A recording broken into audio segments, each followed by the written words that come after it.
Hello friends, asthma problems ఉన్నవారు తీసుకోవాల్సిన జాగ్రత్తలు, హెల్తీ ఫుడ్స్, అవాయిడ్ చేయాల్సిన ఫుడ్స్, అలాగే కొన్ని మన టిప్స్ తెలుసుకుందాం.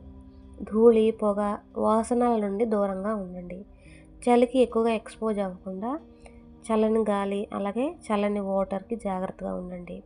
ఇంకా ఎప్పుడూ కూడా శ్వాస వ్యాయామాలు అంటే బ్రీతింగ్ ఎక్సర్సైజెస్ చేయడం వల్ల లంగ్స్ అనేవి బలంగా ఉంటాయి. ఇంకా ఎక్కువగా హెవీ పెర్ఫ్యూమ్స్, అగరబత్తులు ఇట్లాంటివి వాడకుండా కొంచెం అవాయిడ్ చేయండి. వాటికి దూరంగా ఉండండి. అలాగే మీ రూమ్‌ని కూడా ఎప్పుడూ శుభ్రంగా, అలాగే గాలి ఆడేలా ఉంచుకోండి. ఇంకా స్ట్రెస్ తగ్గించుకోండి. ఈ స్ట్రెస్ వల్ల కూడా ఆస్తమా అనేది పెరుగుతుంది. ఇప్పుడు గుడ్ ఫుడ్స్ ఏంటంటే బ్రోకొలి, పాలకూర, మునగాకులు ఇవి లంగ్స్ హెల్త్‌కి చాలా మంచిది. అలాగే క్యారెట్స్, టొమాటోస్, యాపిల్స్ వీటిలో యాంటీ ఆక్సిడెంట్స్ ఎక్కువగా ఉంటాయి.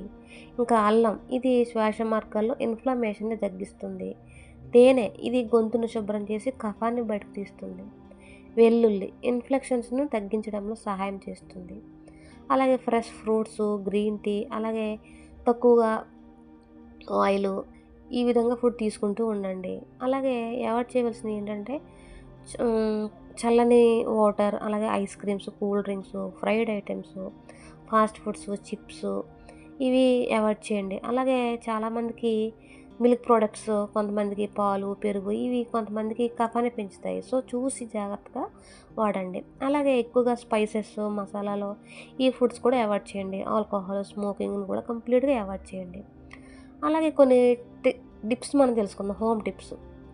అల్లము ప్లస్ తేనె ఇది ప్రతిరోజు ఉదయం ఒక టీ స్పూన్‌తో తీసుకుంటే శ్వాస అనేది చాలా బావుంటుంది. ఇంకా తులసి ఆకుల నీరు కొంచెం హాట్ వాటర్‌లో తులసి ఆకుల నీరు తాగడం వల్ల ఒక గ్లాస్ తాగితే మెటబాలిజం అనేది చాలా బావుంటుంది. ఫీలింగ్ కూడా చాలా వెల్‌గా ఉంటుంది.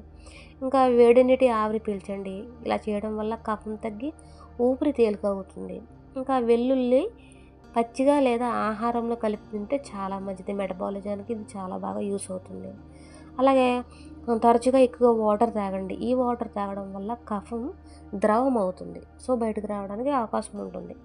అలాగే చిన్నగా మార్పులు చేసుకుంటూ ఇవి పాటిస్తే ఆస్తమా కంట్రోల్‌లో ఉంటుంది. అలాగే ఎక్కువగా ఉంటే కనుక డాక్టర్‌ని సంప్రదించండి. అలాగే డాక్టర్ ఇచ్చిన ఇన్హేలర్ ఇంకా మెడిసిన్స్‌ని తప్పనిసరిగా వాడుతూ ఉండండి.